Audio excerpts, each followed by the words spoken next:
afternoon, Carla. Look, the second session that we'll be doing anyway is definitely about infection prevention management of patients during novel respiratory illness threat, including pandemic influenza or SARS. So recently we have a pandemic of influenza, which unfortunately we have fatality. Different nursing home across the board, hospital. It's just sad because definitely the strain is quite stronger. And although they have the influenza shot, unfortunately they get affected by it. So this is our guideline, just to give you a run through. It's quite a thick one, but it's just really interesting how we do our pretty much procedure and protocol. Otherwise, that's we have to go by. Now I'll give you as well this activity session plan, which is pretty much the topic we're discussing all about. So as you are aware, influenza is a contagious respiratory tract illness caused by influenza virus. They are transmitted from person to person, primarily through droplets expelled by infected person, through coughing, sneezing, and from direct contact with contaminated surface or even items. So which is quite really crucial. So even the things that we touch, even when we rub our nose, it's just pretty much quite crucial.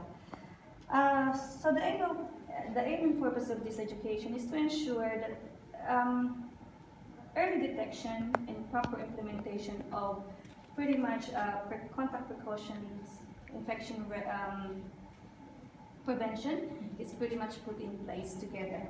And hopefully that we don't have to pretty much get the pandemic as like we had before.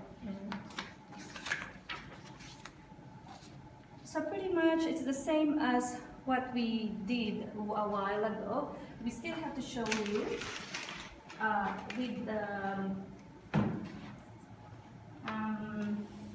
the PPE that we have to use.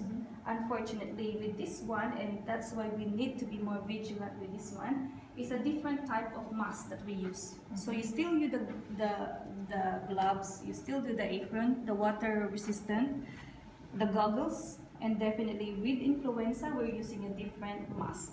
So this is a different mask, which is definitely as per guidelines. It's the N95, which is pretty much more of a restricted one, and definitely has the seal. Has the seal to go over. So make sure that you do the proper fitting. So I'll give you another one, Carla, just to make sure that you. Okay. So which bit goes So the on the orange. nose? So there's this bit here. So this goes down, and this is. Yes, so there's no which side, as long as it should be a fit, a proper fit. So if I'll show you like this. So two rubber. Oh, two rubbers. That's a 2-1. Oh, okay, right. And that's pretty much, sorry. I see now. Yeah, I can see it now. Yeah. And definitely you can see that it's fit. So there's no airborne. Okay. Yeah. Oh, you look good. And definitely it just produces this duck. Yeah. Duck. And definitely you can feel that there's no. Yeah, it's quite painful, but definitely protect you, protect the others as well.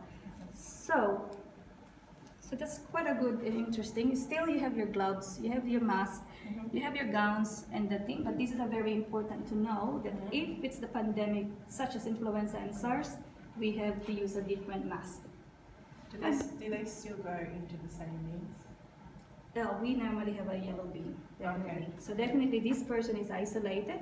So now, something like that, when it's a droplet precaution, so I just want to show you as well, with this kind of precaution, this is the organism or additional information. So, mumps, influenza, whooping cough, rubella, meningitis, group A staph, those are the things that will require this kind of PPE. Oh, great. And again, it's surgical mask within 1 meter of the patient, the N95 or P2 mask for aerosol generating procedures. Yes, So definitely this is the thing that you need to do. Now this is as well, and this is a good guidelines, which infection that you have to go through.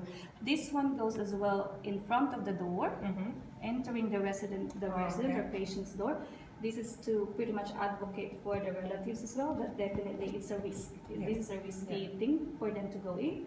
However, we can't prevent them from visiting. Yes. So we try to, but so again, even the equipment, as going by this one, even the equipment, it needs to be individualized for the Okay. particular patient. Other than that, any equipment that's used in that room needs to be decontaminated and definitely alcohol wipes. So this one will go. Another contact precaution that we have to do, so droplet is definitely the N95 mask. The other one is the contact precaution, which is just a universal precaution. Again, this one is just the basic stuff. The hand rub, gloving, gown, and definitely hand washing is the main thing. Again, the visitors, we have to encourage them to do the same process as well. With this one, the contact precaution as required is definitely antibiotic resistant conjunctivitis, shingles, impetigo, lice scabies, and group A strep.